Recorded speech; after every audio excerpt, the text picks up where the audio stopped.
ಇದು ಲಸಣದ ಚಟ್ನಿ, ಲಸಣದ ಉಪ್ಪಿನಕಾಯಿ. ಲಸಣದ ಉಪ್ಪಿನಕಾಯಿ ಅದು ಬೈ ಮಿಸ್ಟೇಕ್ ಆಗೋದದು. ನಾವು ಊರಿಗೆ ಹೋಗಬೇಕಾದ್ರೆ ಈ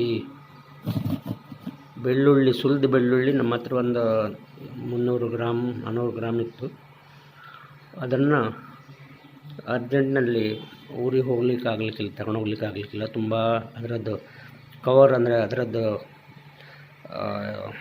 ಸಿಪ್ಪೆ ತೆಗೆದಿಟ್ಟಿದ್ರಿಂದ ಅದರಲ್ಲಿರುವಂಥ ಆಲಿಸಿನ್ ಜಾಸ್ತಿಯಾಗಿ ತುಂಬ ಘಾಟವಾದ, ಕೆಲವರಿಗೆ ಬೆಳ್ಳುಳ್ಳಿ ಪರಿಮಳ ಸೇರಲಿಕ್ಕಿಲ್ಲ, ಆದರೆ ನನಗೆ ಸೇರ್ತದೆ. ಈಗ ಅರ್ಜೆಂಟ್ನಲ್ಲಿ ನಾನು ಮಾಡೋದೇನಕ್ಕಂದರೆ, ಇದರಲ್ಲಿ ಒಂದು 300 ಗ್ರಾಮ್ ಇದರಲ್ಲಿ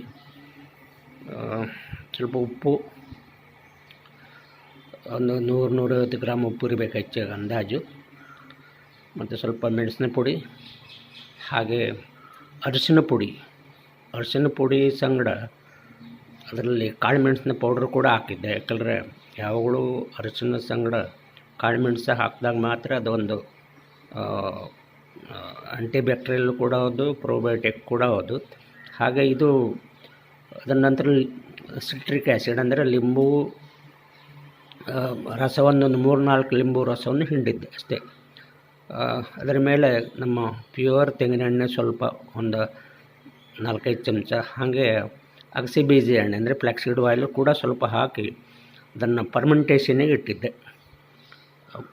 25 ದಿವಸ ನಂತರ ವಾಪಸ್ ನಾನು ಮನೆಗೆ ಬಂದು ನೋಡಿದಾಗ ಇದಿಷ್ಟು ಸ್ವಾದಿಷ್ಟ ಆಗಿತ್ತು, ಎಷ್ಟು ಫಸ್ಟ್ ಕ್ಲಾಸ್ ಆಗಿತ್ತು ಅಂದರೆ, ಅದು ತಿನ್ನೋದು 2-3 ಬೆಳ್ಳುಳ್ಳಿ ಎಸಳು ತಿಂದರೂ ಸಾಕು ಊಟ ಮಾಡಬೇಕಾದ್ರೆ. ಆದರೆ ಏನು ಹೆಲ್ತ್ ಪರಿಣಾಮ ಅದು ನೀವೇ ರಿಸರ್ಚ್ ಮಾಡಿ ನೋಡಿ. ಇದು ಅರ್ಜೆಂಟಲ್ಲಿ ಹಾಕೋದು, 5 ಮಿನಿಟ್ಸಲ್ಲಿ ಮಾಡೋದಂತ ಈ ಬೆಳ್ಳುಳ್ಳಿ ಉಪ್ಪಿನಕಾಯಿ. Okay, thank you very much.